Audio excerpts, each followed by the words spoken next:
Hello everyone, সবাইকে welcome জানাচ্ছি আমার নতুন একটা ভিডিওতে। আমি রনক জাহান উষা, আর আপনারা দেখতেছেন আমার পেজ রনক উষা থেকে। আমি আজকে এয়ারপোর্ট লুক বা গেট রেডি উইথ মি যেটা বলেন,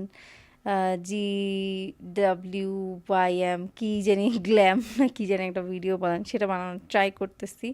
ফর দ্য ফিফথ টাইম আমি এটা ট্রাই করতেছি। আমি দেখছি যতবারই আমি গেট রেডি উইথ মি এই টাইপের ময়শ্চারাইজার অ্যাপ্লাই করে ভিডিও বানাই, তখনই মানুষ বেশি পছন্দ করে।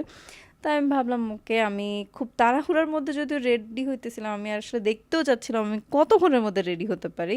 তো আমি দেখলাম যে পুরো ভিডিওটা প্রায় 5 মিনিট 45 সেকেন্ডের মতো হয়েছে। তো আমি সবার প্রথমে একটা বিউটি জনসনের একটা সানস্ক্রিন লাগাইছি।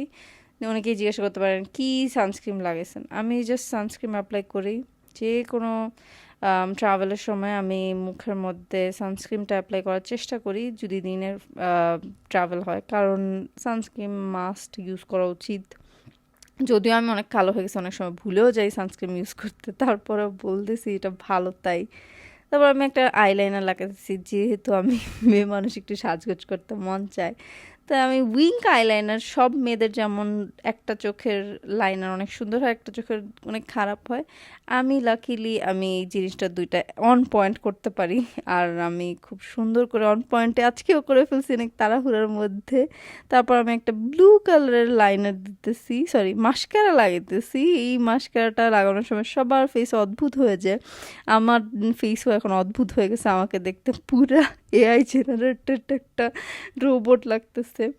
তো আমি তাড়াহুড়োর মধ্যে আমি সব জিনিসগুলো একসাথে এনে রেখে দিয়েছিলাম যাতে আমার বারবার দৌড়াদৌড়ি না করতে হয়। তারপর আমি মুখের মধ্যে হালকা করে ব্লাশন লাগাইতেছি, হালকা করে লাগাবো ভাবছিলাম, বাট মুখের মধ্যে এত অয়েলি আর সানস্ক্রিমের যে অয়েলটা ছিল সেটা ছিল দেখে এত বেশি লেগে গেছে। আমি ভাবতেছিলাম যে রিল্যাক্স, আমি আসলে এটা নিয়ে কখনোই প্যানিক হই না, কারণ যত ব্লাশন দিবেন না কেন আধা ঘন্টা পরে দেখবেন টুস ব্লাশন চলে গেছে। তারপর আমি একটা সুন্দর করে লিপ গ্লস লাগাইছি, যেটা ম্যাট, একটু পরে শুকায় যাবে। তারপর হালকা করে আমি হাত দিয়ে মুছে নিছি। তারপর দেখলাম আমার গালের কাছে অনেক তেল তেল, কপালের কাছে অনেক তেল তেল। তারপর সেটা আমি হাত দিয়েই সরাইতেছি, কারণ আমি কোনো পাউডার অ্যাপ্লাই করব না। দেখলাম আমার চোখের নিচে অনেক তেল তেল হয়েছে, তাও আমি পাউডার অ্যাপ্লাই করবো না। ঘড়ি পরছি, ব্রেসলেট পরছি, কোনো কানের দুল পরি নেই, কোনো গলার কিছু পরি নেই, কারণ আমি এয়ারপোর্টে জানি যে সব কিছু খোলাখুলি করতে হয়, খুলে রেখে তারপরে স্ক্যানার ভিতরে যেতে হয়। তো ব্রেসলেট আর ঘড়িটা খুলে পকেটে রেখে দিব আমি ভাবছি। তো এই যে চশমা, অ্যাজ ইউজুয়াল আমি চশমা পরি, তাই চশমা পরছি।